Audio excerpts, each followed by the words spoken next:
देखिए, मुझे नाज है इस बात पे कि ऐसे ऐसे लोग हमारे अपलाइन में रहे। Mister R K. सिंह, मुझे आज भी याद है वो दौर जब मैंने इस बिजनेस में मेरी शुरुआत की थी। एक बहुत ही सिंपल बैकग्राउंड था। मैं इस बिजनेस को समझ चुका था, जान चुका था, इसकी ताकत को पहचान चुका था। करने की बड़ी तीव्र इच्छा हो रही थी अंदर से। घर जाके ज्वाइनिंग करने के लिए जब पैसे की बात की थी हमने, सारे के सारे लोगों ने मना कर दिया। और शायद आपको पता हो ना हो,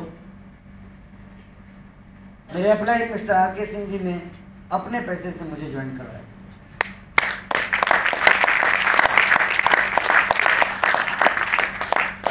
ऐसी एक नहीं 1000 कहानियां हैं उनके और हमारे बीच में।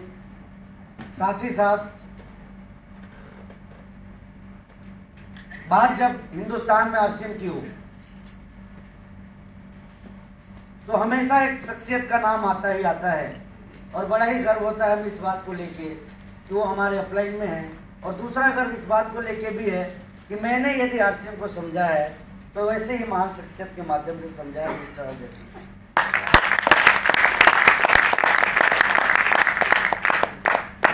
शायद आपको पता ना हो, यदि सर से कभी मिलने का मौका मिले, आप जाइएगा उनके पास में। मुझे आज भी याद है कि जब मैं उनके पास पहली बार गया था तो जिस शर्ट को पहन के गया था उसमें 3 बटन दूसरे दूसरे कलर के। कैसे?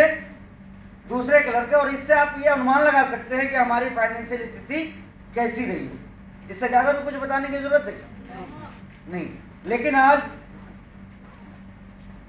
जो भी हूं, एक बहुत बड़ा देन है उनका। और मैं एक चीज आप लोगों को बताना चाहूंगा दोस्तों, जितना खुश नसीब मैं हूं, आप भी कुछ कम नहीं है।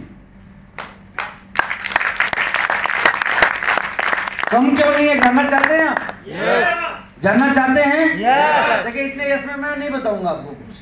कम क्यों है, ये कम नहीं है, क्यों जानना चाहते हैं? yes.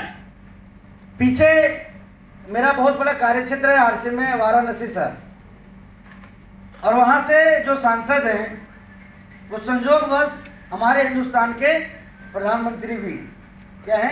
प्रधानमंत्री। देखिए, आज तक हिंदुस्तान में कई सारे सांसद हुए और कई सारे प्रधानमंत्री हुए, लेकिन उनकी एक खास बात क्या रही कि उन्होंने बनारस शहर को गोद ले लिया। और गोद लेने की वजह से उस शहर की जो स्थिति पिछले 1 साल में बदली है दोस्तों, जो जमीन वहां 10,000 की होती थी वो जमीन अब 50 लाख की होने लगी। क्या होने लगी है? 50 लाख की होने लग गई है। अब आपने भी सुना होगा कि वो शहर जहां के लोग रहना पसंद नहीं करते थे, उस शहर के लोग रहना पसंद नहीं करते थे, हिंदुस्तान के कोने कोने से लोग वहां पे आना चाह रहे हैं। कारण क्या है? जापान के एक बहुत ही बेहतरीन शहर के जैसा वो बनने जा रहा है। किसकी वजह से? मोदी की वजह से, गोद लेने की वजह से। और आप सभी लोग हमसे भी ज्यादा किस्मत वाले साथी सिर्फ इसलिए हैं कि हिंदुस्तान के इतने बड़े शख्सियत ने आरसीएम के अंदर जो मौजूद हैं, कलकत्ता स्वर्ग को।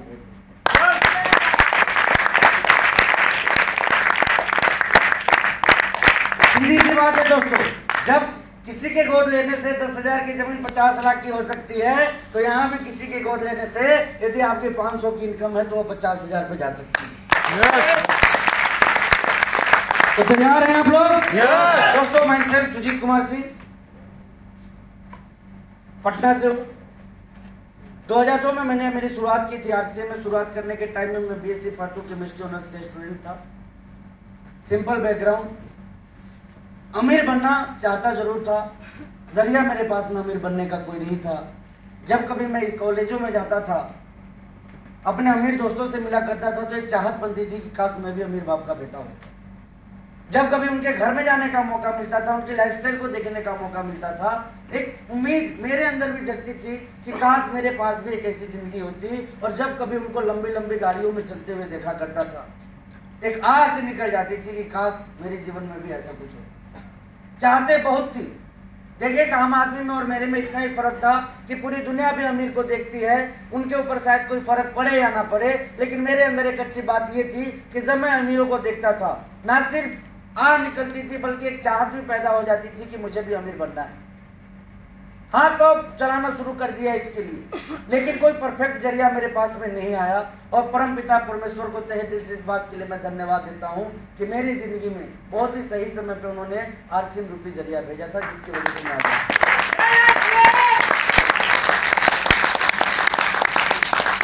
देखिए, ये आरसीएम लोगों की जिंदगी में तो बहुत सारे लोगों की जिंदगी में आता है। करोड़ों लोगों ने आरसीएम को ज्वाइन किया है, लेकिन कुछ ही ऐसे लोग हैं जिन्होंने अपनी जिंदगी को बदला है। कारण बस एक ही है दोस्तों, आपकी जिंदगी में आरसीएम आ जाने से आपकी जिंदगी नहीं बदलती है, आपके अंतरात्मा में आरसीएम आ जाने से आपकी जिंदगी बदलनी। बहुत बढ़िया, बहुत बढ़िया। तो आप ये मत समझिएगा कि आपने ज्वाइन कर लिया है तो सब कुछ हो गया। ज्वाइन करने के बाद जब तक, यानी कि आपके आरसीएम के अंदर आने से कुछ भी होने वाला नहीं है, होगा तभी कुछ जब आपके अंदर आरसीएम है। मैं आज यहाँ पे हूँ, आज कुछ चीजें आपके साथ शेयर करने के लिए यहाँ पे हूँ। आज मैं आपको बताऊंगा कि क्यों ये आरसीएम हर हिंदुस्तानी की जरूरत है। क्यों ये आरसीएम, एक पढ़े लिखे की भी जरूरत है तो एक अनपढ़ की भी जरूरत है। क्यों ये आरसीएम एक अच्छे पर्सनालिटी वाले व्यक्ति को चाहिए तो एक साधारण पर्सनालिटी वाले व्यक्ति को भी चाहिए। क्यों ये आरसीएम हर किसी की जरूरत है, हर तबके की, हर धर्म की, हर मजहब की ये जरूरत है, ये मैं आज आपसे शेयर करूँ। देखिए, मुझे याद है बचपन में मैंने कहानी पढ़ी थी। मैं जानता हूं कि आप में से भी बहुत सारे लोगों को वो कहानी मालूम होगी, लेकिन मैं आपके जेहन में उस कहानी को वापस लेके आना चाहता हूं। आपने शायद सुना होगा बचपन में एक कहानी, एक टोपी वाले की कहानी, जिसके सारे टोपी बंदर लेके भाग जाते। सुना या नहीं सुना? मैंने भी सुना था, मैंने भी पढ़ा था। कहानी यही थी दोस्तों कि एक टोपी वाला था, वो गांव घूम के अपने टोपियों का व्यापार करता था। हर गांव में जाता था, उसकी टोपियां बिकती थी। एक दिन तपती गर्मी में वो एक गांव से दूसरे गांव जा रहा था। अचानक वो बहुत थक सा गया। रास्ते में एक पेड़ मिला तो पेड़ के नीचे वो सोचा कि थोड़ी देर आराम कर लेता हूं, उसके बाद आगे जाके मैं टोपी दूसरे गांव में बेचूं। जैसे ही वो पेड़ के नीचे जाता है आराम करने के लिए, वो इतना थका होता है कि उसकी आंख बहुत तेजी से लग जाती है, और कुछ देर बाद जब उसकी हरासमेंट खत्म होती है तो उसकी नींद खुलती है। नींद खुलने के बाद वो एक बड़ी अजीब घटना देखता है जो कि उसके साथ घटित हो चुकी थी। और वो घटना क्या थी दोस्तों? बंदर टोपी लेके भाग जाता। उसके सारे टोपी जो थे वो बंदर लेके भाग गए। वो इधर उधर नजर दौड़ाने लगा, लेकिन कहीं टोपी दिखा नहीं। तभी उसने ऊपर देखा तो पेड़ के ऊपर ढेर सारे बंदर थे और सभी के सर पे टोपियां थी। संयोगवश उस व्यापारी के पास भी एक टोपी बची हुई थी। मालूम होगा आप लोगों को? उसने क्या किया? उसके दिमाग में एक विचार आया। उसने सुन रखा था कि बंदर नकलची होते। दुनिया में यदि सबसे नकलची कोई है वो कौन है? बंदर। बंदर, दूसरे आरसी में।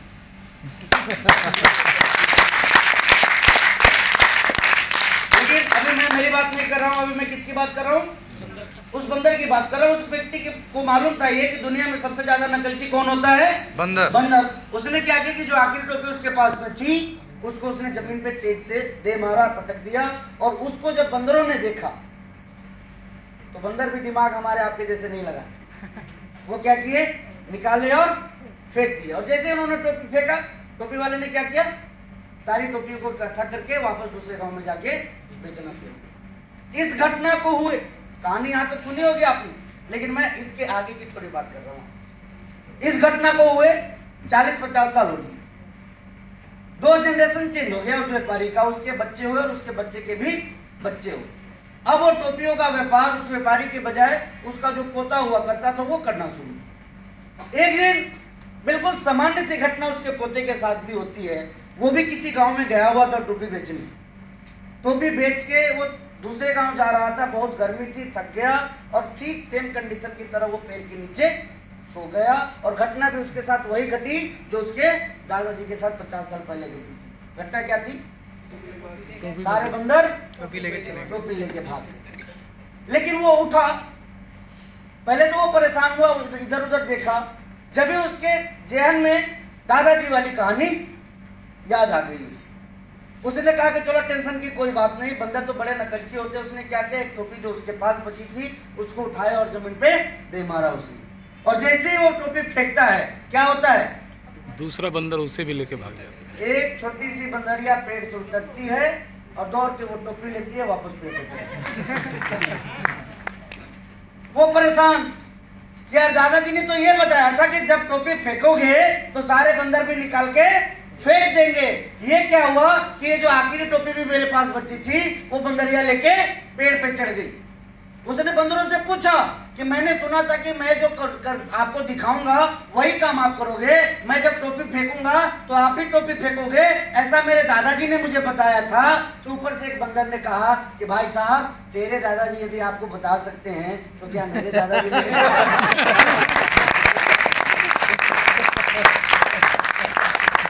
मैसेज क्लियर है दोस्तों, मैसेज क्लियर है कि दुनिया में हर चीजें बड़ी तेजी से बदल रही है। आप चाहे माने या ना माने, हर चीजें बड़ी तेजी से बदल रही है। आज से कई साल पहले हम बैलगाड़ी पे चला करते थे, आज हम हवाई जहाज पे चलने लग गए। बदलाव हुआ या नहीं हुआ? आज से कई साल पहले हम लोग पोस्ट कार्ड यूज किया करते थे, अंतर्देशीय यूज किया करते थे, इनवेलप यूज किया करते थे। आज के डेट में मोबाइल यूज किया करते हैं। होता है नहीं होता है? आज से कुछ साल पहले, कुछ महीने पहले हम लोगों के मैसेज का आदान प्रदान का एक बहुत बड़ा माध्यम मेल हुआ करता था। आज हम लोग फेसबुक और व्हाट्सएप पे आ गए हैं। हो रहा है या नहीं हो रहा है? यानी कि हर दिन एक बदलाव आ रहा है और हम लोग उस बदलाव के अंदर जाते जा रहे हैं, जाते जा रहे हैं, जाते जा रहे हैं। आप चाह के भी बदलाव से बच नहीं सकते हैं। थोड़ी देर के लिए यदि आपने अपने आप को रोक भी लिया तो फिर आगे चल के आपको बदलाव के हिसाब से चलना ही पड़ेगा। और कोई व्यक्ति यदि हमारे समाज में बदलाव के हिसाब से नहीं बदलता है अपने आप को तो क्या होता है? उसे दुनिया क्या मानती है? बेवकूफ, पिछड़ा मानती है। क्या मानती है? पिछड़ा। सपोज आज हवाई जहाज और ट्रेन बस के जमाने में कोई व्यक्ति यदि बैलगाड़ी से चले, दुनिया क्या कहेगी उसे? आज किसी घर में 50-60 साल पहले की तरह खाने बनने लगे, जहां की पहले लिमिटेड डिशें हुआ करती थी। आज सुबह कुछ मिलता है, दोपहर में कुछ मिलता है, शाम में कुछ मिलता है, रात में। मैं कभी कभी घर जाता हूं तो मुझे मेरी मिसेस से पूछना पड़ता है कि आज आपने ये आइटम जो बनाया है ये कौन सा है। और ये घटना सिर्फ मेरे साथ नहीं होती है, आप में से बैठे बहुत सारे लोगों के साथ होती है। हर दिन एक नया एक्सपेरिमेंट होता है। यस और नो? कभी वो अच्छा भी हो जाता है, कभी वो बुरा भी हो जाता है, लेकिन दुनिया बड़ी तेजी से बदल रही है। मैं इस चीज को बस बताना चाहता हूं दोस्तों आपको। और जो भी व्यक्ति, मैं कहता हूं कि आज से 50 साल पहले की तरह यदि किसी के घर पे खाना बने, आप उसे अच्छा मानेंगे ना बुरा मानेंगे? क्या बोलेंगे? पिछड़ा। आज से 50 साल पहले की तरह यदि कोई व्यक्ति कपड़े पहनना शुरू कर दे, आप उसे क्या मानेंगे? अच्छा मानेंगे या पिछड़ा मानेंगे? पिछड़ा। क्या मानेंगे? पिछड़ा। यानी कि समय के साथ हमने हमारी जिंदगी में खुद के लिए बदलाव नहीं किया, दैट मीन्स हम पिछड़े हैं। और मैं आज जिस सिस्टम की बात बता रहा हूं दोस्तों, इसको भी जो लोग आज नहीं समझ पा रहे हैं, क्लियर सा मैसेज है, वो पिछड़े हैं। क्या है? पिछड़े हैं। हमने क्या बात कही थी आपसे? एक सिस्टम जिसकी बात मैं आप लोगों से करने जा रहा हूं, नाम क्या है उसका? आरसीएम। क्यों हम में से हर व्यक्ति को ये करना चाहिए? देखिए, आरसीएम करने का ये कतई मतलब नहीं है आपका करोड़पति बनना। आरसीएम करने का ये भी कतई मतलब नहीं है कि आप लाखों की इनकम इससे कमा। आरसीएम करने के कुछ मूलभूत कारण हैं जिसकी वजह से हर किसी को आरसीएम करना चाहिए। और वो कारण क्या है ये मैं आपको बता देना चाहता हूँ। सबसे पहली जो चीज होती है वो होती है ओरिजिनल प्रोडक्ट। क्या है? Original product. क्या फर्क होता है ओरिजिनल और डुप्लीकेट का? काम आप में से कितने लोग करते हैं? प्लीज काम। बहुत सारी बहनें बताएं, यदि आप घर में भी काम करती है तो अपने हाथ को खड़ा कर सकती है। Very good. अब हम काम करते हैं तो क्यों करते हैं भाई साहब? किस चीज के लिए काम करते हैं? इनकम के लिए, पैसे के लिए। पैसे क्यों चाहिए हमें? खर्च के लिए। खर्च के लिए। खर्च हम कहाँ करते हैं? खुद पर, दुकान पे करते हैं। हमारे कमाए के 90% या 95% पैसे हम दुकानों में खर्च करते हैं। समझते नहीं समझते आप लोग? एग्री है मेरे साथ? लगभग 95% पैसा हम कहाँ खर्च करते हैं? दुकानों में खर्च करते हैं। अच्छा, आप मुझे एक और बात का जवाब दीजिए। आप में से कितने ऐसे साथी हैं जो कि दुकान पे डुप्लीकेट नोट लेके जाते हैं और प्रोडक्ट लेके आ जाते हैं अपने घर? देगा ही नहीं। हम 500 का नोट देते हैं, दुकानदार 5 बार चेक करता है। राइट या रॉन्ग? सही बोल रहा हूं या गलत बोल रहा हूं? लेकिन दुकानदार जिस सामान को देता है उसे हम कितनी बार चेक करते हैं? कितनी बार चेक करते हैं? एक बार भी नहीं। मैं पूछता हूं आपसे, आप इस बात की गारंटी दे रहे हैं कि जो पैसे आप देते हैं वो ओरिजिनल होते हैं, लेकिन जो प्रोडक्ट आप लेके आते हैं उसके ओरिजिनल होने के परसेंटेज कितने हैं? कुछ पता नहीं। क्योंकि दुनिया जिस हिसाब से बदल रही है, पैसे की भूख लोगों में जिस कदर हावी हो रही है, पैसे कमाने की होड़ में जिस तरह लोग भाग रहे हैं, आज के डेट में नमक हल्दी मिर्च मसाले की बात छोड़िए, जीवन रक्षक दवाएं भी डुप्लीकेट आने लग गई है। समझते हैं नहीं? एक दुकानदार होलसेलर के पास जाता है प्रोडक्ट लाने, होलसेलर उससे पूछता है ए दूं या बी दूं? क्या पूछता है? ए दूं या? ऐसा होता ही नहीं होता? होता ही नहीं होता है। मेरे दोस्त, मैं आपको बता दूं, आपका सारा कमाना व्यर्थ हो जाता है यदि आप गलत सामान खाते हैं। यहाँ पे मैं क्लियर सी बात करना चाहूंगा। पीछे मैं अहमदाबाद से आ रहा था, मेरे हाथ में एक न्यूज़पेपर आया। न्यूज़पेपर में मैंने देखा तो मैं बड़ा हैरान हो गया। उसमें एक चिड़िया के विषय में लिखा हुआ था कि ये प्रजाति विलुप्त होती जा रही है। उसमें एक चिड़िया जिसके विषय में आप लोग शायद जानते होंगे, गिद्ध, नाम सुन कभी आप? मुझे याद है कि बचपन में मैं जब मेरे गांव से स्कूल जाया करता था, मेरे घर से मेरा स्कूल काफी दूर हुआ करता था। कई बार ऐसा होता था कि गांव के जो मवेशी मर जाया करते थे, लोग बाग सड़क पे ले जाकर उसको फेंक दिया करते थे सड़क किनारे, और जैसे ही फेंकते थे कुछ घंटे या एक आध दिन बाद ढेर सारी गिद्दें आके इकट्ठी हो जाती थी। मुझे याद है कि जब मैं छोटा होता था उस टाइम कई बार रास्ते पे ढेर सारे गिद्ध इकट्ठे रहते थे, और स्कूल जाना होता तो हम लोग छोटे छोटे पत्थर उठा के मारने की कोशिश करते थे, और वो हम ही लोगों के पीछे पड़ जाते, भाग जाते थे हम लोग वहां से। मैं देख के हैरान हो गया कि यार जिनकी आबादी इतनी ज्यादा थी कि गांव गांव में कितने की संख्या में वो लोग पहुंच जाते थे, वो हिंदुस्तान से अचानक गायब हो गए।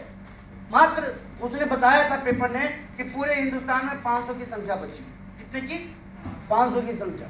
उसमें गायब होने का जब मैंने कारण पढ़ा, मैं और भी ज्यादा हैरान हो गया। गायब होने का जो कारण था तो वो ये था कि लिखा हुआ था उसमें कि आजकल दुधारू मवेशियों को एक इंजेक्शन दिया जाता है। पता भी होगा आप लोगों को, नाम मालूम है क्या?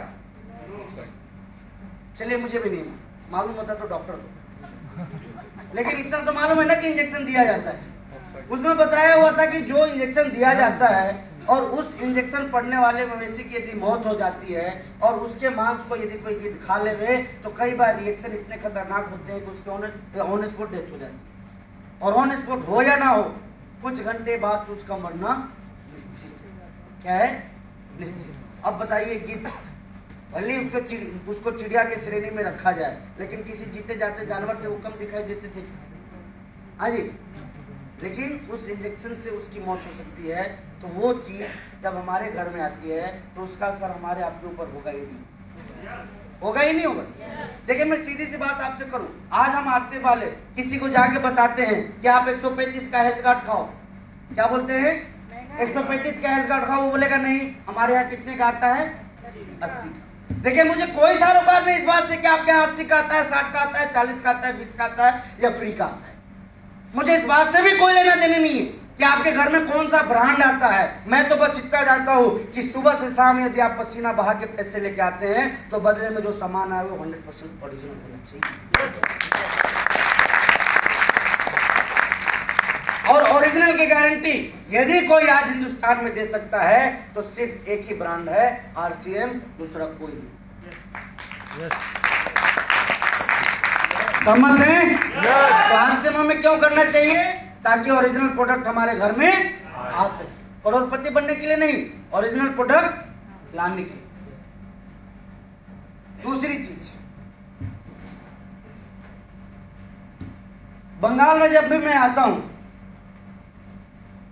मेरे खर्चे बड़े कम हो जाते। इतना ही दिन यदि किसी दूसरे शहर में हिंदुस्तान के बिताता हूं और वहां यदि 5000 खर्च होते हैं तो बंगाल में 2000 में ही काम मेरा हो जाता है। सारी चीजें लगभग सस्ती है, या लोगों का दिमाग यहाँ बचत के ऊपर बहुत ज्यादा चलता है, कमाने पे कम बचाने पे ज्यादा चलता है। ये सुनो, समझ है इस बात से? अब देखिए बात यहाँ पे क्या है, इकोनॉमिक्स में भी आप यदि पढ़ेंगे तो उसमें बड़ा क्लियर सा मैसेज होता है कि 1 रुपया बचाना मतलब 1 रुपया कमाना, बात दोनों बराबर की होती है। अब आपके पॉकेट में सपोज 5 का एक नोट है, आप अपने घर से निकल जाते हैं, तभी रास्ते में समोसे की खुशबू आपके नाक में आने लग जाती है। आप जा रहे होते हैं कहीं और, लेकिन कदम खींचे खींचे आपके कहां पहुंच जाते हैं? समोसे की दुकान पे। आप दुकानदार से पूछते हैं कि भैया समोसा कितने का? दुकान वाला बोलता है कि 5 रुपए का एक। जैसे ही वो बोलता है कि 5 रुपए का एक, आपके हाथ पॉकेट में जाते हैं और जैसे ही आपका हाथ आपके पॉकेट में अकेले पड़े 5 के नोट के पास में पहुंचता है, वो करंट मारता है आपको, बोलता है कि स्टॉप, मैं अकेला बचा हूं। क्या बोलता है? रुक जा, मैं अकेला बचा हूं, सावधान। अब भाई साहब जो हाथ अंदर जाता है ना, अंदर ही अंदर कुड़मुड़ाने लगता है। वो नोट को ऐसे करके मसलना शुरू करता है, निकालूं छोड़ दूं, निकालूं छोड़ दूं, निकालूं छोड़ दूं। जब भी जाके जीत नोट की होती है और हार आपके दिमाग की होती है, आप छोड़ देते हैं, दुकान से आगे बढ़ जाते हैं बिना समोसा खाए। आप बताएं कि आपके पॉकेट में कितने पैसे बच जाते? 5 रुपये। और यदि खा लेते तो 0 होता ही नहीं होता। यानी कि 5 हमने बचाया, मतलब कि 5 कमाया। और मजे की बात है कि ये हिंदुस्तान के मुझे हर कोने में बताने की जरूरत पड़ती है, बंगाल में बताने की जरूरत, बड़े ही मैनेज करके लोग यहाँ पे चले। यहाँ पे देखने की बात क्या है दोस्तों, हम जब आरसीएम करते हैं तो हमारी बचत होती है नहीं होती? होती है। होती है नहीं होती? होती है। कैसे होती है बचत? जब हम खरीदारी करते हैं तो हमारी उस पर बचत होती है नहीं होती? होती है। किस तरह से होती? मैं आपको बता देना चाहता हूँ। एक व्यक्ति अपने सारे हुए कमाए पैसे को बाजार पे खर्च करता है नहीं करता है? करता है। और जब हम जो भी कमाए हुए पैसे को बाजार पे खर्च करते हैं, जिन चीजों के ऊपर खर्च करते हैं, आपको मैं एक आंकड़ा देना चाहता हूं कि हमारे पास में जितने प्रोडक्ट आते हैं, हिंदुस्तान के हर आदमी उन प्रोडक्टों के पीछे, चाहे वो किसी ब्रांड के ऊपर खर्च करते हो, लगभग 30 से 40% आप आरसीएम में खर्च कर सकते हैं। कितना? 30 से 40। ऐसा होता है या नहीं होता है? होता है। इतने प्रोडक्ट है या नहीं है अपने पास में? अब यहाँ पे दूसरी बात क्या है कि जो पैसा, मान लीजिए हमारे में से कोई व्यक्ति यदि 15 से 20 हजार रुपए महीने कमाता है, 15 से 20 हजार महीने का कमाता है, तो इसका जब हम 30% निकालेंगे वो कितना होगा? लगभग 4.5 से 8 हजार। 5 हजार एक राउंड फिगर माने हम? यस। मान सकते हैं? यस। अब यहाँ पे देखिए, 5 हजार के यदि 30% हमने आरसीएम की यदि बात करें तो हर प्रोडक्ट आपको मार्केट से क्वालिटी के अकॉर्डिंग यदि कंपैरिजन आप कीजिएगा तो कम से कम 20-30% सस्ते दिखेंगे ही दिखेंगे। यस। है या नहीं ऐसा? yes. यानी कि हम हमारे खर्चे का 20-30% बचा लेते हैं। यदि 5 हजार हम खर्च करते हैं आरसीएम आने के बाद, तो कम से कम 20 से 30% रुपए हमारे बच जाते हैं। होता ही नहीं होता? yes. हम क्या दिमाग लगाते हैं कि बचत तो हमारी वही हुई जो हमारी चेक है। ये सुनो, चेक किसी का आता है 20 रुपए का, किसी का 50 रुपए का, किसी का 100 रुपए का, किसी का 200, और सोचते कि यार इतना करने के बाद बचा कितना? 200। भाई साहब 200 आपकी बचत थोड़ी है। बचत तो दरअसल ये है जो आप इतना खर्च करते हैं और इतना बचाते हैं। आरसीएम में हेल्थ कार्ड कितने का आता है? 115। 135। देखिए यहीं पे हो गया। कितने का? 115। कोई दुकानदार है यहाँ पे? दुकानदार नहीं, ठीक है, दुकानदार में पूछ रहा हूँ, आपकी दुकान है ना? किस चीज की? मिठाई की दुकान है। रसगुल्ले कितने के मिलते हैं आपके? 6। और आपके बच्चे जब आते हैं खाने के लिए तो कितने में देते हैं? नहीं, यदि उसकी कॉस्टिंग निकाले तो कितने की होगी? नहीं, फ्री में तो देते हैं, लेकिन कुछ तो जाता ही होगा ना वो। मेरा आपसे यही कहना है कि जब दुकान में हम जाते हैं किसी चीज की कीमत पूछने, तो दुकानदार अपने बीवी बच्चे वाला रेट आपको बताता है या सेलिंग वाला रेट आपको बताता है? सेलिंग वाला। तो आप बीवी बच्चे वाला रेट पूरी दुनिया को क्यों बताते हैं?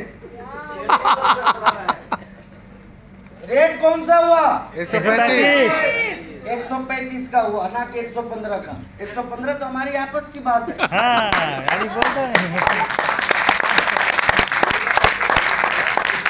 अरे समझिए इस चीज को, हम लोग इग्नोर करते हैं, लेकिन वास्तविकता यही है। आरसीएम करने का सबसे बड़ा फायदा आपकी खरीदारी से जो इनकम आपके अकाउंट में आ गया वो नहीं है। आरसीएम करने का सबसे बड़ा फायदा खरीदारी करके जो आपने बचा लिया इन द मेन टाइम, वो है। ऐसे तो किसी का 1000 बच गए और उसको पता भी नहीं चलेगा, सोचेगा कि 100 ही बचा। मैं आपको बता दूं, 1000 की खरीदारी, 5000 की खरीदारी किए, 1000 रुपए की बचत हुई। और बाद में 100-200 का कमीशन भी आ जाएगा, ये सुनो। अब वो कमीशन क्या है? 1000 रुपए के साथ गिफ्ट है। क्या है? रिवार्ड है आपका कि आपने आरसीएम में आके 1000 बचाया, 200 रुपए आप लीजिए। बहुत बढ़िया। ऐसा मत सोचिएगा कि 200 ही बचा, समझ रहे हैं ना? क्योंकि जो 135 का रेट है पूरी दुनिया का, वही रेट आपके लिए भी है, लेकिन आरसीएम करने की वजह से वो आपको 115 मिले। सुनो, यानी कि होल सेलिंग का रेट है ये 115, इसको लीक आउट मत कीजिए। क्योंकि कोई दुकानदार होलसेलिंग का रेट यदि लगा के बेचना शुरू कर दे, वो कितना प्रॉफिट कमा लेगा भैया? 1 रुपया भी। देखिए ये फायदा है आरसीएम करने का। दूसरा, तीसरा फायदा मैं आपको बताता हूं।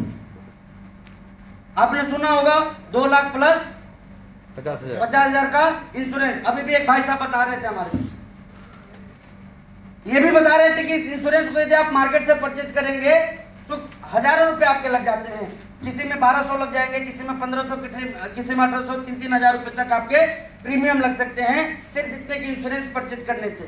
आप बताइए, आज तक कहीं आपने सुना कि केवल खरीदारी कर देने से 2 लाख रुपए की एक्सीडेंटल सिक्योरिटी मिल जाती है किसी कंपनी में? कहीं मिला आज तक? जिंदगी बीत गई लोगों की खरीदारी करते करते, लेकिन आज तक कभी किसी की जिंदगी में ऐसा नहीं हुआ कि उसको इंश्योरेंस का कवरेज मिला हो। लेकिन ये आरसीएम, आप सिर्फ यदि 1000 की खरीदारी करते हैं जिसमें कि कोई एक न्यूट्रीचार्ज का प्रोडक्ट साथ में हो, बदले में आपको कंपनी तीसरे महीने के बाद चौथे महीने से 2 लाख रुपए का इंश्योरेंस डायरेक्ट देना शुरू कर देगी। 50,000 और भी मिलता है, 50,000 और भी मिलता है इसमें। बहुत लोग हमारे देखे, मैं तो बहुत खुश हो गया इस 50,000 के आ जाने से। सच पूछे तो 2 लाख की जितनी खुशी नहीं है ना, उससे ज्यादा इस 50,000 की। मेरे टीम में बहुत सारे दुखी आत्मा थे। वो हर दिन फोन करते थे, जब मैं उनको बोलता था कि थोड़ा एग्रेसिव होके करो यार, वो बार बार बोलते थे कि सर क्या करूं। भाई हर कोई आलोक जी जैसा लकी तो होता नहीं। बहुत लोगों का लगाम उनकी बीवी के हाथ में होता है। हाँ, बार बार फोन सब करना तो चाहते हैं लेकिन भाग्यवान करने ही नहीं देते। मैंने कहा कि कोई बात नहीं, अब भाग्यवान को बोलना कि आरसीएम की खरीदारी करें, बदले में 50,000 रुपए आपके घर में आ जाए। बोला कि सर कैसे, मजाक तो नहीं कर रहे आप? मैंने कहा बिल्कुल नहीं। उसने कहा कि ऐसा ही मैं उतना दिन से कर रहा हूँ, कमा ले, कभी 200 आते, कभी 500 आते, 50,000 कैसे आ जाएंगे? मैंने कहा बड़ी आसानी से आ जाएंगे। उसने पूछा क्या करना पड़ेगा? मैंने कहा आरसीएम करना पड़ेगा। उसने कहा कि बीवी मना करती है। मैंने कहा कि आपको 50,000 चाहिए? उसने कहा कि हाँ चाहिए। मैंने कहा कि मना करने के बाद भी करो। तो सर आप नहीं जानते, मना करने के बाद बहुत बुरी स्थिति हो जाएगी। मैं कहा कि यही तो चाहता हूँ, यही तो चाहता हूँ कि बीवी मना करे फिर भी आरसीएम करे। क्या होगा? मार के हाथ पैर तोड़ के बिठा देगा और 2 दिन हॉस्पिटल में हाथ पैर तोड़वा के यदि आप चले गए 50,000 रुपया मजा आएगा ही नहीं आएगा? बीवी भी खुश और आप भी खुश। उनको 50,000 रुपए मिल गए, आपके हाथों फुट गए। ये सुनो, यानी कि मैं इस इंश्योरेंस को बोलता हूँ बीवी वाला इंश्योरेंस। बहुत ही शानदार चीज दोस्तों कि आपकी हॉस्पिटलिटी का भी ध्यान इस इंश्योरेंस के अंदर रखा जाता है। यदि एक्सीडेंट के दरमियान में आपको चोट लगती है, आप हॉस्पिटलाइज होते हैं, उसके यदि ओरिजिनल बिल आपके पास में होते हैं तो कंपनी 50,000 रुपए तक उसका भुगतान कर सकती है।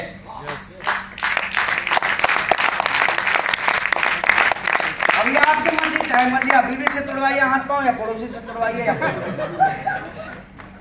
तैयार हैं? लेकिन बात दरअसल ये है कि आप कभी आज तक हाथ पांव तोड़वाने के पैसे मिले? मिले? यहाँ सिर्फ खाने और कमाने का पैसा आपको मिलता है। यहाँ साथ ही साथ एक बहुत बड़ा सिक्योरिटी आपको दिया जाता है कि हमारे आरसीएम के कस्टमर को यदि कुछ होता है उसका भी ख्याल इस इंश्योरेंस के अंदर रखा जाता है। डिटेल जानकारी इसकी आप अपने अपलाइन के मार्फत ले सकते हैं, लेकिन जो चीज यहाँ होती है वो पूरी दुनिया में कहीं नहीं।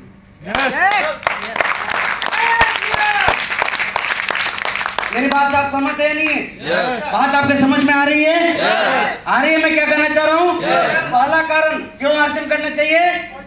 Original product. देखिए सीधी सी बात है, चाहे आप जाइए, चाहे आपके पति देव जाए, चाहे आपकी पत्नी जाए, चाहे आप अपने 3 साल के बच्चे को आरसीएम की दुकान में भेज दीजिए, वो एक नमक भी उठा के लाएगा, उसके ओरिजिनल होने की 110% गारंटी रहेगी। लेकिन क्या बाहरी दुनिया में, बाहरी बाजार में इस बात की गारंटी है? नहीं है। तो इसलिए आरसीएम करना चाहिए। दूसरा तरीका, हम बंगाल में लोग ऐसे भी 2 रुपए, 5 रुपए, 10 रुपए बचाने पे बहुत ज्यादा दिमाग लगाते हैं। यहाँ तो सिर्फ खरीदारी करने से हजारों रुपए की बचत हमारी हो सकती है। बचत करना चाहिए नहीं करना चाहिए? करना चाहिए। करना चाहिए नहीं करना चाहिए? तीसरा तरीका, आप यहाँ पे देखें, एक सिक्योरिटी मिलती है हमें आरसीएम में सिर्फ खरीदारी कर लेने मात्र की वजह से। तो हमें करना चाहिए नहीं करना चाहिए? अब मैं आपको बात करूं कि आरसीएम करने का मेन रीजन जो होता है, हमें क्यों आरसीएम करना चाहिए? महंगाई से कितने लोग परेशान हैं? नहीं, आप अपनी फिक्र कीजिए ना, सब क्यों परेशान, मैं तो नहीं हूँ, हकीकत बताता हूँ कि मैं नहीं हूँ। ये टमाटर और प्याज का भाव मेरे समझ में नहीं आता है। मैं आपसे पूछना चाहता हूँ, जिस हिंदुस्तान में हम रहते हैं, छोटी छोटी चीजें जब महंगी होती है, रोड पे आ जाते हैं तख्ते लेके। आप बहुत सारे टीवी देखते हैं, बहुत न्यूज चैनलों को आप देखते हैं। आप मुझे एक बात बताइए कि चीजें आपके यहाँ सस्ती मिलती है या विदेशों में सस्ती मिलती है? हमारे यहाँ सस्ती मिलती है, विदेशों में कई गुना महंगी मिलती है चीजें। लेकिन बावजूद इसके आज तक किसी न्यूज चैनल में आपने किसी देश के व्यक्ति को देखा सड़क पर लेके आते हुए महंगाई के लिए? क्यों? उनकी कमाई ज्यादा है और हम कमाई कम करते हैं और दोष किसका देते हैं? महंगाई का। मैं आपसे पूछूं, टमाटर यदि 80 का हो जाता है, क्या मार्केट से आउट हो जाता है? प्याज 120, 130, 140 से 200 का चला जाता है, क्या मार्केट में बिकना बंद हो जाता है? सोना 36,000 पे चला जाता है, क्या वो मार्केट से बिकना बंद हो जाता है? नहीं होता है, क्योंकि वो कहीं भी चला जाए। मुझे मालूम है कि प्याज 180 का छोड़िए 1800 केजी का बिकने लग जाए, फिर भी मार्केट में वो बिकेगा, क्योंकि उस टाइम भी उसके खरीदार मौजूद है। हम आप नहीं खरीद सकते तो दोष सरकार को देने की जरूरत नहीं है, दोष अपने आप को देने की जरूरत है। अरे हमारी औकात यदि नहीं हो पाती कि किसी चीज को हम पा सके, इसके लिए उंगली दूसरे पे उठाना सही है इसका? नहीं है। हम यदि अफोर्ड नहीं कर पाते, मतलब कि हम उस लायक नहीं है। मेरे दोस्त, मैं आपको बता दूं, एक वक्त था मेरी जिंदगी के अंदर जब 5 रुपए पॉकेट में होते थे और उसको बचाने के पीछे 500 बार में दिमाग लगाता था। लेकिन एक वक्त मेरी जिंदगी में ऐसा आ गया, अब आप सोच के देखिए कि ये सुजीत कुमार सिंह क्या फर्क लाएगा ये आलू प्याज का कीमत, जिसको कि सोने खरीदने में तकलीफ ना होती हो, उस तक नहीं निकलती हो, आलू प्याज क्या फर्क डालेगा उसमें?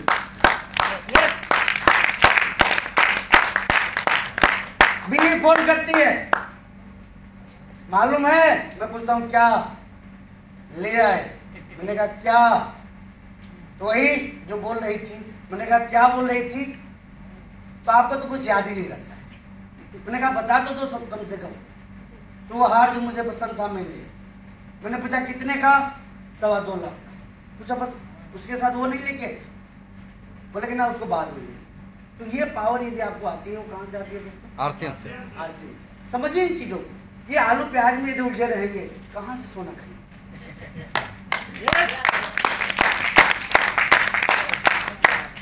आपकी महंगाई खत्म हो सकती है तब जब आप अपने आप को अमीर बना, आप अपने आप को पैसे वाला बना लें, आपकी कमाई बहुत ज्यादा होने लग जाए और ये काम यदि आप अपनी जिंदगी में करने लग जाए, बहुत बड़ी अमीरी आ सकती है और फिर कोई भी चीज आपको परेशान नहीं कर पाएगी।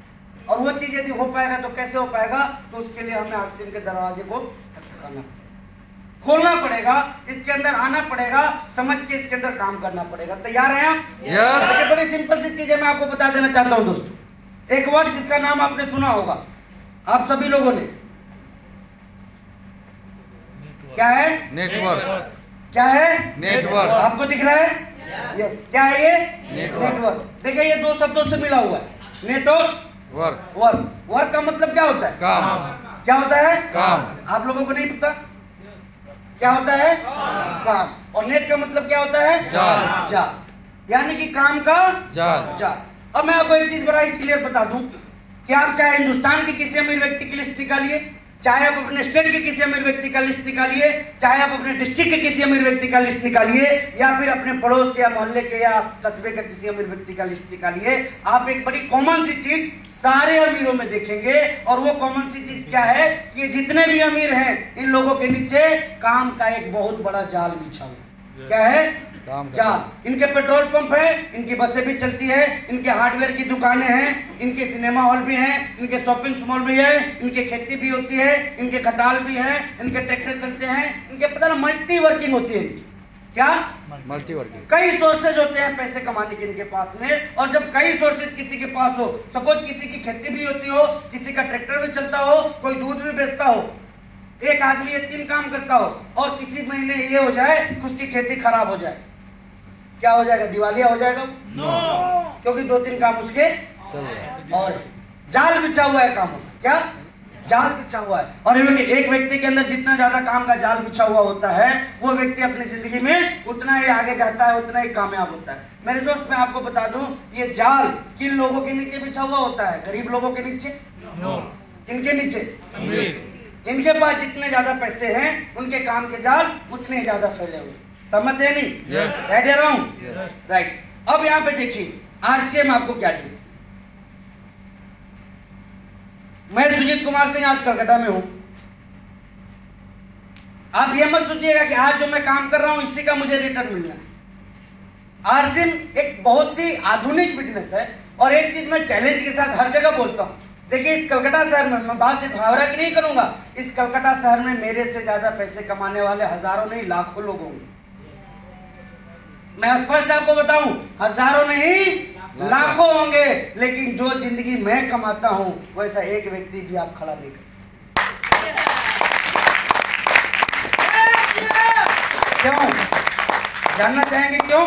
यस। अरे कोई डॉक्टर है, वो एक एक ऑपरेशन के लिए 5-5 लाख रुपए कमाता है, तो उसने पढ़ाई कर रखी है, उसके पास इतना दिमाग है, तब जाके वो कमाता। एक इंजीनियर है, एक एक दिन में 10-10 लाख रुपए वो कमाता है, वो दिमाग लगाता है, काम करता है, जब जाके वो कमाता है।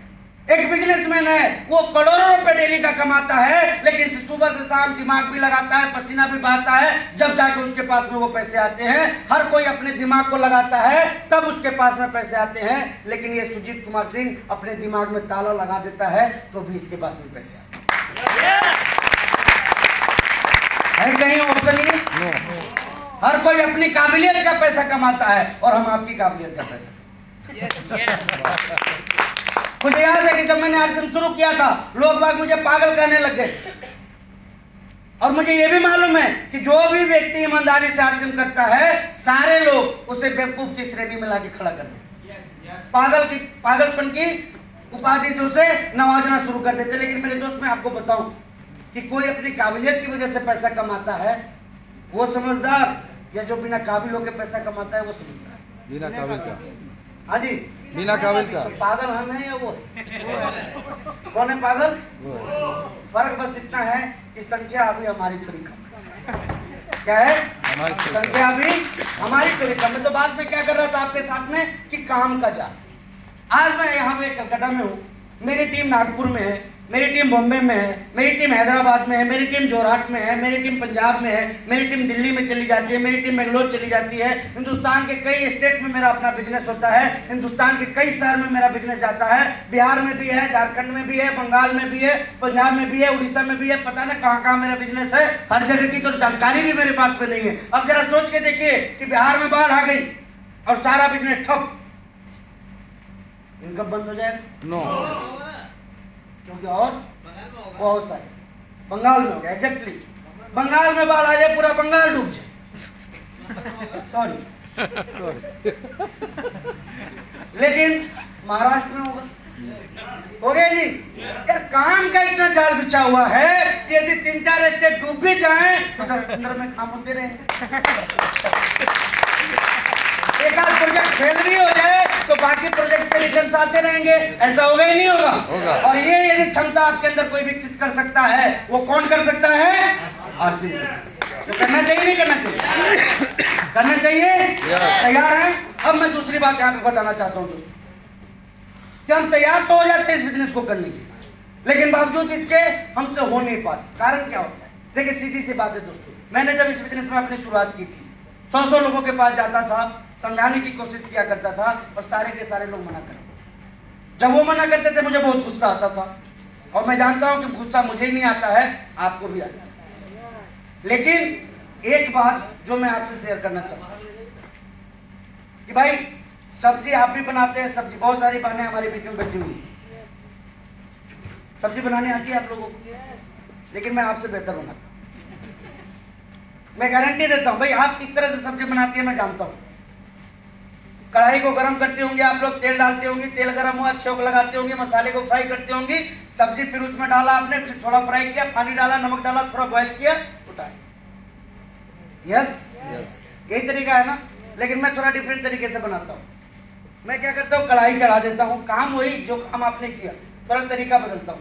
कढ़ाई चढ़ाया मैंने, उसके बाद सबसे पहला काम क्या करता हूं कि उसमें सब्जी डालता हूं, फिर उसको गर्म करता हूं, फिर उसमें पानी डालता हूं, फिर उसके बाद मसाले डालता हूं और अंत में तेल डाल के क्या किए, फिर लास्ट उतार दिए। अब बताइए कि आप जो बनाए वो क्या हुआ, मैंने जो बनाया वो क्या हुआ? दोनों सब्जी। काम जो आपने किया वही तो मैंने भी किया। तेल आपने भी डाला, तेल मैंने भी डाला, मसाले आपने भी यूज किए, मसाले हमने भी यूज किए, पानी आपने भी डाला, पानी हमने भी डाला, गरम आपने भी किया था, गरम हमने भी किया था, लेकिन आपको तो सब्जी मिली, मुझे क्या मिला? फालूदा। खाया कभी ऐसा सब्जी? तो सीधी सी बात है दोस्तों, आरसीएम में आने के बाद काम हम सभी करते हैं, लेकिन तरीका अलग अलग हमारा होता है, जिस वजह से हम स्वादिष्ट सब्जी जैसे हासिल नहीं कर पाते, वैसे ही कामयाबी हासिल नहीं कर पाते। तरीका ठीक कर लीजिए, सीधी सीधी कामयाबी। Very good. हम हमारे तरीकों को ठीक नहीं कर पाते, तो पहला काम हमें क्या करना है, हमें बहुत सारे काम का जाल फैलाना है। क्या करना है? काम का जाल फैलाना। जाल फैलाना। और जाल फैलाएंगे तो रिजल्ट क्या आएंगे या नहीं आएंगे? आएंगे नहीं आएंगे? तो कर सकते हैं इस काम को। अब दोस्तों मैं आपको बता दूं, देखिए समझने के लिए हमने क्या क्या समझा। एक तो हमने समझा आरसीएम हमें करने की जरूरत क्यों है, पहला original product. Original product. Original product, दूसरा सेविंग। सेविंग, तीसरा इंश्योरेंस। इंश्योरेंस, चौथा नेटवर्क। नेटवर्क हमें बिल्ड करना है। क्या करना है? नेटवर्क। नेटवर्क बिल्ड करना है। और जब हम नेटवर्क बिल्ड करेंगे तो यहाँ बहुत तरह के काम खड़े होते हैं, नहीं होते? मल्टी हमारी वर्किंग होती है, नहीं होती है? और हमें आरसीएम इसलिए करना है कि दुनिया अपनी क्वालिटी का पैसा कमाती है, लेकिन हम लोगों की क्वालिटी का पैसा कमाते हैं। तैयार हैं? देखिए समय अब अलाउ नहीं कर रहा है, इसलिए मैं जाते जाते एक लास्ट मैसेज आपको देना चाहूंगा, और वो लास्ट मैसेज यही है कि देखिए यदि जिंदगी में आप चाहते हैं कि बहुत बड़ी कामयाबी आपके आ गई, तो सीधी सी बात, बड़े बड़े शहरों में जब आप जाते होंगे तो कई बार आपने इमारतों को खड़ी होते हुए देखा होगा, और जहां इमारतें खड़ी होती है वहां क्या होता है, जमीन से उसकी ईंट को जोड़ने की शुरुआत कर दी जाती है। क्या किया जाता है? नींव बनती है। पहले हम नींव को खोदते हैं, नींव तैयार करते हैं, और जितनी ऊंची हमें इमारत ले जानी होती है उसके हिसाब से हम नींव को ऊपर ले जाते हैं। ऐसा ही होता है, नीचे ले जाते हैं। यस। अब जब नींव हमारा बहुत नीचे जाता है तो उसके हिसाब से हम इमारत को और ऊंचाई पे लेके जाते हैं, नहीं जाते? Yes. मेरे दोस्त सीधा सा बात मैं आपको कहना चाहूंगा, हम बहुत सारे लोग आरसीएम की शुरुआत तो करते हैं लेकिन कामयाब नहीं हो पाते। क्यों? हम सारे लोग जहां हैं, चाहे आप 15,000 कमा रहे हैं, चाहे आप 50,000 कमा रहे हैं, चाहे आप लाख रुपए कमा रहे हैं, यदि यहाँ से आपको ऊपर जाना है तो पहले आप जहां हैं वहां से आपको नीचे आना पड़ेगा। और देश सर ने 50,000 की नौकरी छोड़ी थी, अमीर बन गए थे या गरीब हो गए होंगे? गरीब। पहले गरीब। नीचे। देवनाथ सर ने नौकरी छोड़ी, पहले नीचे। आरके सर ने नौकरी को कुछ दिन के लिए ये किया, पहले नीचे। आप आरसीएम को करना शुरू करते हैं, जिसकी 2 रुपए की औकात नहीं होती है वो आके आपको सजेशन देना शुरू करता है, दैट मींस पहले नीचे आते हैं। मैं तो यही चीज कहना चाहूंगा कि आरसीएम करने के दरमियान में जब जब परेशानी आपको आए, आप यही समझिएगा कि मैं नीचे आ रहा हूं, और जब जब आपकी जिंदगी नीचे आए वर्तमान से, आप समझ लीजिएगा नींव मजबूत होगी। क्या? नींव मजबूत हो रही है। और मेरे दोस्त, एक दिन यदि आपकी नींव मजबूत हो गई तो इमारत इतनी ऊंचाई तक जाएगी कि आपके आस पड़ोस के लोग यदि कदम उठा के भी देखे तो उसकी ऊपरी मंजिल को देख लेंगे। तो तैयार हैं आप लोग? कर सकते हैं इस काम को? ओरिजिनल प्रोडक्ट यूज करेंगे, बचत करेंगे, इंश्योरेंस को कवर करेंगे, टीवी वाला इंश्योरेंस चाहिए? चाहिए? एनीवे, हमें मल्टी वर्किंग करना है यहाँ पे, अमीर बनना है या चक्का लेके रोड पे आना है? क्या करना है? अमीर बनना है या रोड पे आना है? अमीर बनना है। तो अपनी सतह से नीचे जाइए, अपनी नींव को मजबूत कीजिए, और नींव जितनी मजबूत इमारत उतनी ही मजबूत। इसके साथ ही मैं मेरी बात को खत्म करना चाहूंगा। Thank you. जय। एक बार जोरदार तालियां सुजीत जी के लिए। कैसी लगी इनकी बातें? आज नए आदमी कितने आए हैं पहली बार? कैसा लगा? थोड़ा खड़ा होना तो भैया, केमन लागलो आपने एक टूक के झाड़े तो